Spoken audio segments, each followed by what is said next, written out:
परिवार को मिलकर तय करना है कि अब आगे पार्टी का भविष्य क्या होगा। लेकिन जिस मार्गदर्शन की आप बात कर रहे हैं वो मार्गदर्शन के लिए भी अजीत पवार ने खुलकर कह दिया था। जब शरद पवार से उनकी तलखियां सामने आ रही थी, जब सुप्रिया सुले को लेकर, अजीत पवार को लेकर रस्साकसी बढ़ती जा रही थी, खुलकर कह दिया था कि आप मार्गदर्शन करें। वो चाहते थे कि सुप्रिया सुले दिल्ली में संभालें तो महाराष्ट्र की सियासत पूरी तरीके से अजीत पवार ही करें। लेकिन जब बात नहीं बन पाई, सहमति नहीं बन पाई, तो अजीत पवार ने अपने चाचा को छोड़ दिया और अपने चाचा को छोड़कर वो आगे निकल आए और भारतीय जनता पार्टी के साथ गठबंधन किया, जिसका बहुत असर देखने को मिला भी है।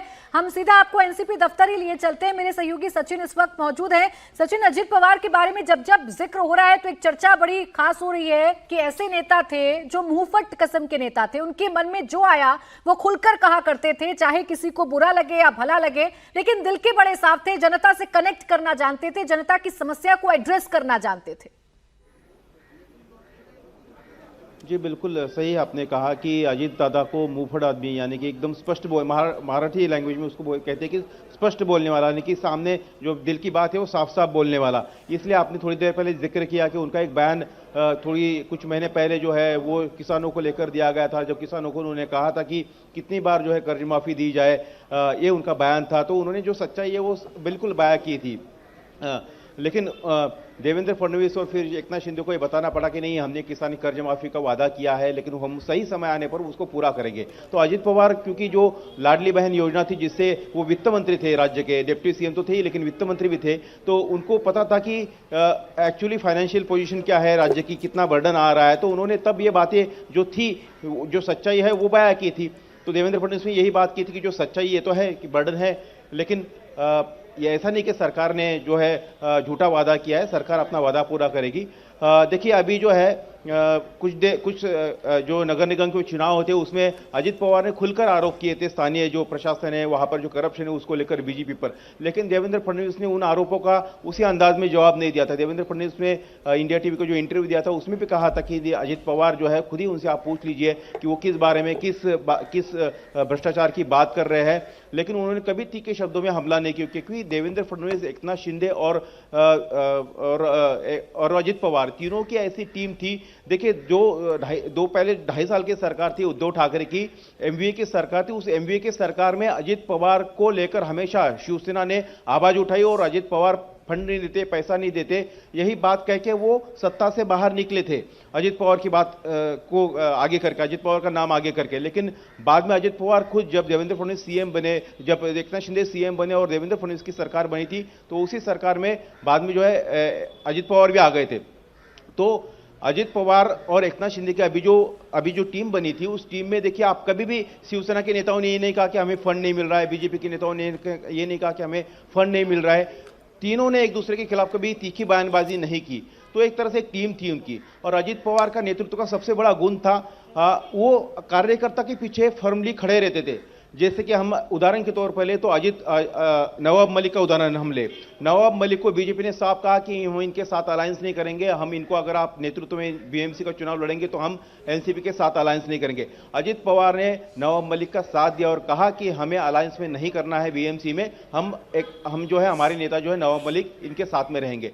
तो किस तरह से नेता जो है कार्यकर्ता के एक दूसरे पंक्ति के जो नेता है उनके साथ में खड़ा रहता है, ये उदाहरण अजीत पवार के गुण से सामने आता है। दूसरा, अजीत पवार जो है कभी भी उनके मन को जो लगता था वही बात वो हमेशा बोलते, चाहे फिर शरद पवार को लेकर उनके जो बयान हो, जैसे कि अभी बयान का जिक्र है कि उन्होंने कहा कि मैं उनका सगा बेटा नहीं, क्या यही मेरा एक नेगेटिव पॉइंट है। तमाम हम बातें कहें तो तमाम जो बातें हैं उन्होंने हमेशा भाषण में कही है, हमेशा कार्यकर्ताओं के बीच कही है, और कार्यकर्ताओं को सबसे पहले वो सम्मान देते। मैंने खुद ये देखा है, मंत्रालय हो यहाँ पर हो, एक वक्त वो पत्रकारों से समय नहीं देंगे लेकिन वो कार्यकर्ताओं को सबसे पहले समय देते। वो कहते थे कि नहीं, ये कार्यकर्ता, ये लोग दूर से आए, आप तो मुंबई में रहते, आप हमसे कभी भी मिल सकते हैं, लेकिन कार्यकर्ता बेचारा घंटों बाहर बैठा, उसको मुझे पहले मिलना है, उसकी समस्या मुझे पहले सुननी है। ये उनकी सबसे बड़ी खास बात थी कि वो कार्यकर्ताओं को दूर से आए, इसलिए वो सुबह 6 बजे से दरबार लगाते थे। चाहे ये जो पार्टी ऑफिस है ना, यहाँ पर जब भी अजीत दादा आते थे ना, या अगर अजीत दादा आज यहाँ पर आते तो यहाँ पर खड़े रहने के लिए जगह नहीं होती थी। इतने कार्यकर्ता यहाँ पर आते थे, क्योंकि उनको मालूम है अजीत पवार जो बोलते हैं ना वो करते हैं। अजीत पवार कभी ऐसा नहीं बोलते थे कि मैं हाँ देखूंगा, फोन करूंगा, आपका काम हो जाएगा, नहीं हो जाएगा। अजीत पवार सीधा फैसला करते थे ऑन दी स्पॉट। ये कोई किसी का अर्जी ली, तुरंत अधिकारी को फोन किया, काम होना है तो बोलते थे हाँ हो जाएगा, नहीं होना है तो तुरंत बोलते थे कार्यकर्ता को। अगर उसको बुरा भी लगे तो बोलते थे नहीं कि आपका काम नियमों में नहीं बैठता है, ये काम नहीं हो पाएगा। ऐसे स्पष्ट वक्त अजीत पवार थे। देखिए उनके साथ में यहाँ पर कुछ कार्यकर्ता भी आए हैं मुंबई से। अजीत पवार को लेकर कुछ यादें आप लोगों की, आप यहाँ पर उनके साथ कभी मिलने के लिए आते थे, बहुत स्पष्ट रूप से बोलते थे काम होगा होगा, नहीं होगा नहीं होगा। देखिए यादें तो ऐसे बहुत कुछ है, लेकिन आज क्या बयां करें आपसे। जो अजीत पवार साहब हम सबको छोड़ के चला गया, और ये जांच का विषय है, जांच होना चाहिए। तो उनके जो समर्थक हैं वो आज अपनी यादें साझा कर रहे थे, और तमाम बातें जो अभी सचिन बता रहे थे। एनसीपी दफ्तर में सुबह 6 बजे से उनका दरबार लग जाता था, और बारामती आसपास के गांव से लोग उनसे मिलने आते थे। वो सबसे पहले उन्हें प्रायोरिटी देते थे, उनसे मिलते थे और कहते थे लोकल वालों को कि आप तो मुझसे बाद में भी मिल लेंगे, आप मुंबई वाले। लेकिन ये दूर दराज से आए, पहले उनके कामों को सुना जाता था, और यही तमाम वो खास बातें थी जो अजीत दा को जननेता बनाती थी। जनता से जुड़ा हुआ वो अपने आप को हमेशा रखते थे। गांव-गांव जाते थे, चाहे पंचायत चुनाव हो, वहां पर भी आज भी ठीक वही समय था जब पंचायत के चुनाव के लिए एक जनसभा को ही संबोधित करने जा रहे थे। और मुंबई में भले रहते हो, लेकिन उन्होंने अपनी जन्मभूमि से अपना नाता कभी नहीं तोड़ा। अक्सर वो बारामती जाते रहते थे, अपने लोगों के बीच जाते थे, अपने लोगों से बात करते थे। समीर जी, कई बार अपने स्पष्ट बातों के लिए, अपने स्पष्ट मांगों के लिए वो अपने ही सहयोगियों को असहज कर देते थे, और अपने लोगों के लिए लड़ते भी थे। उन्हें जो चाहिए वो चाहिए, चाहे वो मंत्री का पद हो, कितने कैबिनेट मिनिस्टर्स उनके होने चाहिए, किन्हें कहां सेट करना है, वो अपने हर एक करीबी का ख्याल रखते थे। निश्चित रूप से इस मामले में अजीत पवार का कोई मुकाबला नहीं था, और वो इस तरह के नेता थे कि जिसे जो कमिट करते थे उससे पूरा करते थे, फिर वो चाहे सरकार में हो, चाहे संगठन में हो, चाहे परिवार के अंदर हो। जब सुनीता पवार बारामती का चुनाव हार जाती तो वो सुनीता पवार से कहते हैं कि मैं तुम्हें राज्यसभा भेजूंगा, और जब पार्टी में इस बात का थोड़ा विरोध होता है तो वो कहते नहीं, मैंने प्रॉमिस किया है, सुनीता राज्यसभा जाएगी, और फिर अपनी पत्नी को राज्यसभा भी भेजते हैं। उस संगठन की बात है तो सभी इस संगठन के नेताओं को वो साथ में लेकर चलते रहे। उनकी निजी समस्याओं पे वो चर्चा करते थे, उनकी राजनीति को लेकर वो चर्चा करते थे, उनके क्षेत्र में उन्हें क्या समस्या आ रही है उसकी वो चर्चा करते थे।